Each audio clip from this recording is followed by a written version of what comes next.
Philip Peters had owned his home in Denver, Colorado since the early 1800s, which in 1941, when our story starts, was a long time. You would think that in almost 50 years of living in a place, you would know it. Like, really, really know it. Every nook and cranny, every shadow. But sometimes, when you're so familiar with something, you almost stop seeing it. You don't need to look at every square inch of your home to know what it looks like. So often, you don't. And because of that, you may miss things. You may not see the dust that's accumulated on the TV. You may miss that the water ring on your table is getting darker and darker over time. Even though you're not taking stock of these details every day, you may still be able to feel that something isn't right. Something's just not how it used to be. And that's what our story today is about.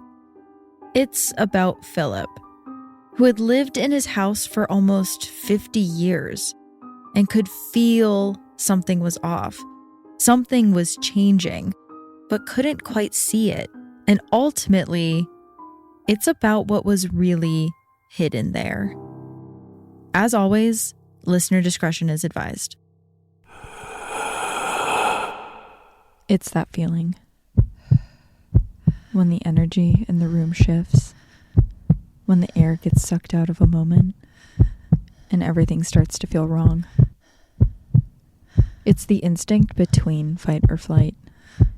When your brain is trying to make sense of what it's seeing, it's when your heart starts pounding. Welcome to Heart Starts Pounding, a podcast of horrors, hauntings, and mysteries. I'm your host, Kaylin Moore. We did it, everyone. We made it to October. Sure, it's always spooky season here at Heart Starts Pounding, but now it feels like we can really indulge. Hopefully, you were able to grab some Heart Starts Pounding merch during our first ever merch drop. If you were able to, it should be making its way to your mailbox. And if you missed out this time, don't worry. You can join us for the next one. Patreon members, of course, get discounts on merch and access to bonus content, like the special episode I did about my haunted French convent visit. I also did a walkthrough of some of the police file on the Joan Risch case. This month, however, I will also be doing a book giveaway for US patrons, so keep an eye out for that. Come on over and check out the Patreon if any of that sounds interesting, but of course, you just listening to the show is more than enough support. You can also find some bonus content on the show's Instagram and TikTok, both at Heart Starts Pounding. For now, let's dive straight in. 73-year-old Philip Peters was home by himself on October 17th, 1941. Normally, his wife would be home with him, but she had recently broken her hip in a fall and was in the hospital rehabilitating. So for the last few months, it had just been Philip at home in his bungalow. It felt like the spirit of his wife was still in the house, though, because according to Philip, he didn't always feel like he was alone. In the last few weeks, something about the way his home felt had changed, but it was hard to describe. One thing he noticed was the house was making more noise. There were more bumps in the night and more creaking floorboards. But that could just be a side effect of the house aging. Both he and his home were getting older, and with that, it was harder and harder for him to take care of the place. So maybe what he was hearing was the foundation sinking into the earth over time. But there was also the feeling of the house, almost like someone was there. It was the same feeling he had when he knew his wife was in the other room, even though she hadn't said anything. It was only sometimes, and occasionally, he thought he caught something in the corner of his eye. Motion, just in his peripheral vision. But he had lived in the home with his wife for half a century, He probably was just so used to his wife being there that his brain was filling in her absence. It was pretending she was there with him, maybe as a coping mechanism.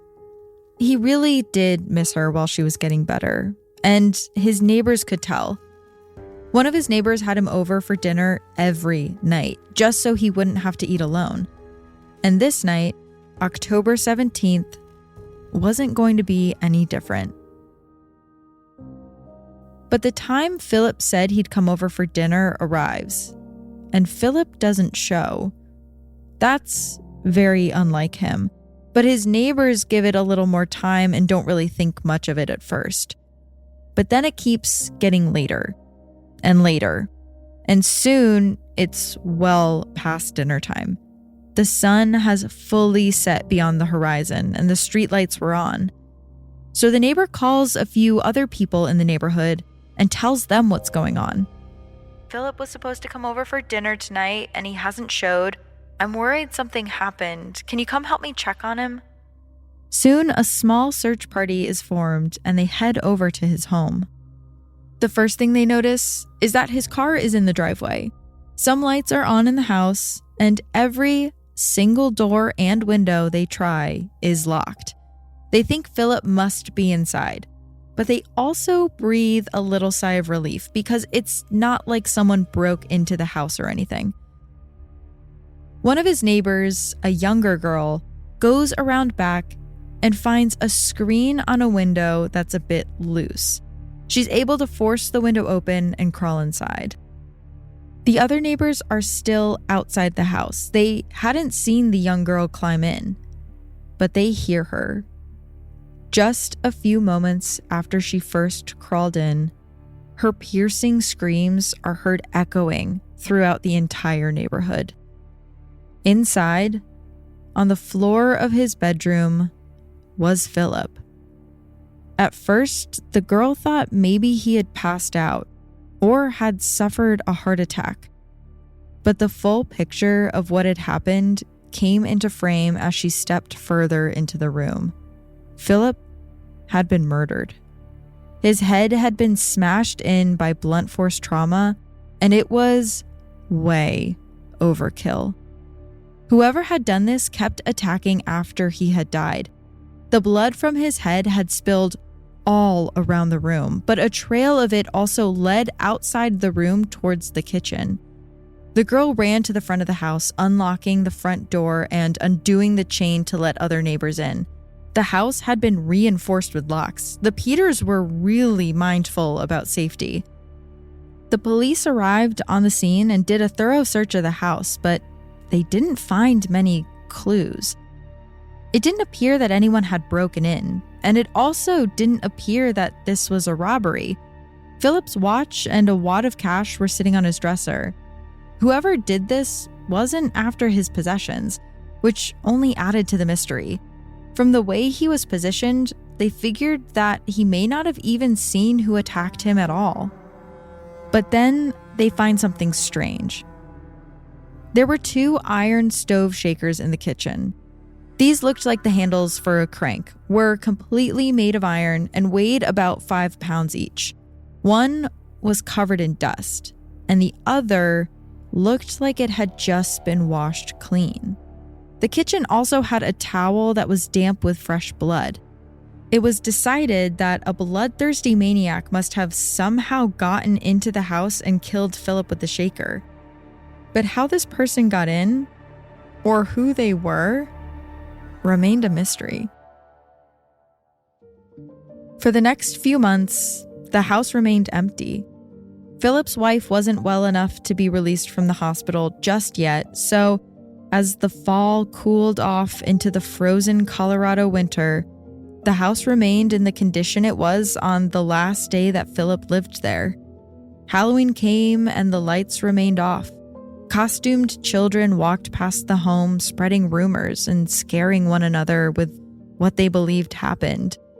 A maniac snuck in and killed Mr. Peters, some would say.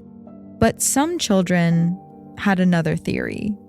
See, after the police left, the crime scene was cleaned and the house was left abandoned. some children swore they saw a ghost in the house. At first, it was just a rumor. The ghost of Philip still haunts the house, they would say to scare each other. But then kids started swearing they saw it for themselves. If you peered in through a window, you may see a light turn on and off on its own. Kids also said they saw curtains gently flap in the windows. Others claimed they saw a whole apparition float by on the first floor. It became so persistent that kids stopped walking by the house at all costs.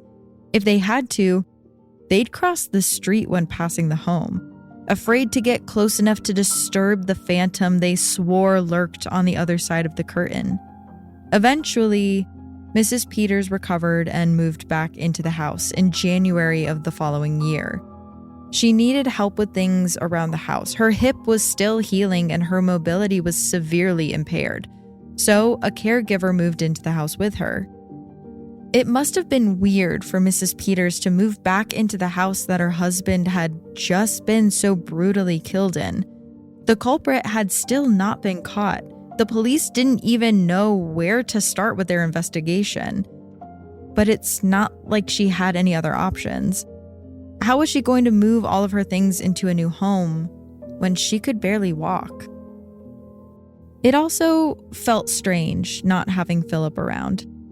The two had been married and lived in that house for nearly 50 years. And now, here she was by herself, in the same way that Philip was there by himself when he was killed. But it didn't take long for things to start feeling weird in another way. An almost indescribable way. Mrs. Peters was hard of hearing, but there were a few times she swore she heard her nurse in the other room, only to learn that she had left for the day. There were bumps in the night around the house beyond the sound of the foundation settling. And her nurse had been noticing things too. It would sound like Mrs. Peters had gotten out of bed and was in another room, but when the nurse went to ask what she was doing, she wouldn't be there. It gave her the chills, and it started feeling like the house actually was haunted. And then, one night, the nurse was getting ready to leave for the day. The sun had already set, and it was nearly pitch black outside when she was getting her things. The noises had been particularly bad that week. She swore there was scratching coming from inside the walls at times. As she's gathering her belongings, she hears a noise coming from the back stairs. She debates whether or not she should investigate. Maybe it's nothing, but she hears it again. Slowly, she makes her way over to the back stairs, where the noise is coming from. She can't see anything at first. It's too dark outside. But as she gets closer to the window, she sees the shape of something. It looks human. But she doesn't spend enough time looking at it to be sure. Instead, she runs off screaming.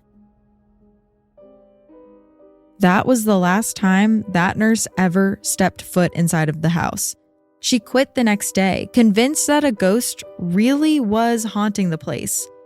Mrs. Peters was now on her own to look after herself. So a neighbor offered to help out when she could. Come over and cook meals, clean up a little bit, just some basic stuff until Mrs. Peters was fully healed. But the neighbor knew the nurse left because she thought there was a ghost. And that couldn't be possible. One day, though, she came by and thought she caught the glimpse of someone running up the stairs. That couldn't have been Mrs. Peters. She was in no condition to run. It looked like a skeletal man. That's it, the neighbor decided. We're getting you out of the house. And so the neighbor helped Mrs. Peter move in with her son. But she also called the police and told them what she saw. There's someone in the house. I just know it. The cops offered to spend a few days staking out the place to see if they noticed anything strange. So, 2 officers were stationed outside just to monitor and make sure everything was okay. And at first, it was. They didn't see anything. They almost gave up on watching. But then, a few days in, the postman comes to the Peters house to drop off mail. And as the mail delivery truck is approaching, one of the officers sees a curtain move inside. He gets the attention of the other officer, and when they both look back at the window, they see the skeletal face of a man. Eyes sunken in and pallid skin. He's just in the window for a moment before he disappears. That was enough for them. They barge into the house, guns drawn, using their shoulders to knock the door down. "Police! Police!" they shout. But no one is there. The 2 officers search through every room. Nothing. Then, one of them hears a noise upstairs, coming from the attic. They both run towards it, and as they get up there, one of them sees 2 bare feet sliding into a crawl space in the back corner of the attic. A small door closing behind them. One officer reached out to grab a leg before it disappeared behind the door, but tattered trousers ripped off into his hands. When the 2 officers get the door open, what they see is the stuff of nightmares. Crammed into the crawl space, a space that was 36 inches high, 46 inches wide, and 12 feet long, making it just a little larger than the size of a coffin, was a man. He looked to be about middle-aged with dirty hair and sunken-in eyes. He was emaciated. Some reports claimed he was only 75 pounds when he was found, despite being nearly 6 feet tall. The officers pulled him out of the space and took a look at the conditions he was living in. There were a few ratty blankets as well as empty jars of jam. In one of the corners, there was a small electric toaster, which it seemed he had been using for heat in the winter. Mostly, though, the officers noticed the spider webs. There were thick webs and tons of spiders all throughout the crawl space. It seemed like the man had been living in a giant spider web. It was revealed that the man's name was Theodore Edward Conies, and he was booked and brought down to the station. When he got there, he confessed that he had been living in the Peters crawl space for the last 9 months and admitted to the murder of Philip Peters. He was ready to tell his story. So who was Theodore Edward Conies? And how did he get into the Peters crawl space? Conies was born in 1882, and from an early age, he was frail. His youth was plagued with poor health, and doctors told him he probably wouldn't live to see his 18th birthday. Because of this, his mother was overly protective of him and made sure he didn't engage in sports or other high-risk activities. So Conies dedicated his time to learning the mandolin, something he eventually became pretty good at. In 1899, he joined a mandolin club in Denver, which was run by a man who had just gotten a job in a railroad office and was kind enough to let strangers come to his home and practice the mandolin together. That man was Philip Peters. Conies played with the mandolin club for a little while, but then moved out of Denver. He came back and reconnected with the Peters in 1910. Mostly, they were excited to see that the boy had lived years beyond what doctors told him and seemed to be doing well. They were known to occasionally have dinner together. What they may not have noticed, however, was Conies was struggling internally.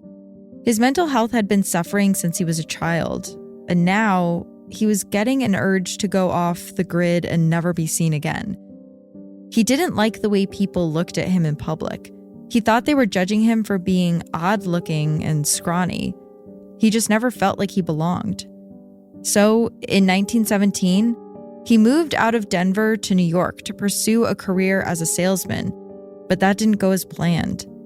By 1929, Konies had fully decided to give up trying to have a career and instead chose to live life as a transient, sleeping wherever he could and surviving on just what he could scavenge. In 1941, he made his way back to Denver, now a grown man. According to him, he had thought of reaching out to the Peters as a friend, but chose not to. Instead, he decided he was going to go to them to ask for money, or rob them, whichever was easier. But when he got to the house, no one was home. He said he was able to crack a back window open and sneak inside without anyone noticing. From there, he wandered around the house and saw where they kept their money and valuables. Instead of taking them and leaving, though, he continued to wander until he got to the attic. That's when he saw the small crawl space in the corner and decided that was his next move. For the next few weeks, he lived up there and noticed that it was only Mr. Peters in the house. At first, he kept his distance, only coming down at night to raid the fridge after he figured Philip had gone to bed. If there wasn't enough food in the Peters fridge, sometimes he'd leave the house to try the handles of the other neighbors, which were usually unlocked. He'd then take whatever he could from inside and bring it back to his spiderweb, as he called it. That's what he did to survive. And eventually, it became easy. So, he made it a kind of game. He would come down when Philip was awake, and he would shadow him throughout the house, following him as closely as possible without getting caught. Then what happened the night of October 17th, the police wondered. Konies explained that on that particular evening, he heard Philip get up and leave the house to go to the neighbors for dinner. At least, he thought that's what he heard. Philip really had gone to his bedroom to take a quick nap, so Konies came down to raid the fridge when all of a sudden, Philip was right there watching him eat a roast. Konies believed in that moment that Philip was going to kill him if he didn't kill Philip himself. So he grabbed the shaker and attacked. Philip was able to crawl away back to his room when Konies finished the job. After that, he ran back up and hid out in the crawl space. He was in there the first time the police investigated the house right after Philip's body was found. When the Peters' daughter-in-law hears this story, she doesn't believe it for a second. She had been over at their house the day before to help out, and she knew there was no roast in the fridge. She also didn't believe that a 73-year-old man who could hardly cook for himself was enough of a threat to Konies that he felt the need to kill him. After that, Konies remained in the house all winter while Mrs. Peters moved back in. The cold was the hardest to deal with, which is why he procured an electric toaster to keep him warm. At one point, he claimed that his feet completely froze and he couldn't walk. For the next few days, he was unable to come down and get food, so he just lay in the crawl space, wasting away until he regained feeling in his feet. The heat was almost worse, though. The police noticed how stiflingly hot it was in the dead of summer when they found him. They couldn't believe he had made it through the winter, let alone most of the summer in those conditions. When asked what he did all day while he was up there, he told them he had rigged up a small radio that he would listen to. Other than that, he would just sit in silence and think. Too weak to want to get up and do much more than that. In the end, he gave an official statement to police that was over 8,000 words. Part of it read, "I have no living kin, no money, and no grudge against anyone in particular. I killed Peters because he caught me robbing his icebox.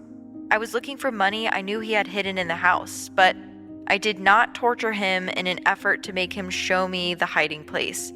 He would have killed me had I not finished him. Even though I have changed since the old days, I was afraid he would remember me." When asked why he killed Philip with such force, more than would be needed to incapacitate him and get away, he said, "I don't know why I hit him so many times.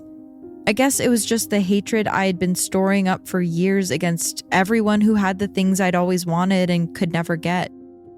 That remained his official account of how things happened. He feared for his life, and so he took Philip's. He then lived in the house with Mrs. Peters for 7 months. Conies was sentenced to life in prison in 1942, and he died in prison on May 16, 1967. He was remembered as Denver's Spiderman, a nod to the conditions he lived in. You may want to check your home tonight, the spaces you think you know by heart but haven't looked at. I mean, really looked at in ages. Because these spaces may have become so familiar that you miss the thing that's off about them. Maybe it's a few pieces of mail that moved. Maybe it's a few extra bites taken out of your leftovers. You never know what could really be there. This has been Heart Starts Pounding, written and produced by me, Kaylin Moore. Sound design and mix by Peachtree Sound. Shout out to our new patrons who will be thanked in the monthly newsletter, which you can sign up for on our website. Special thanks to Travis Dunlap, Grayson Jernigan, the team at WME, and Ben Jaffe. Have a heart-pounding story or a case request? Check out heartstartspounding.com. Until next time, stay curious. Woo!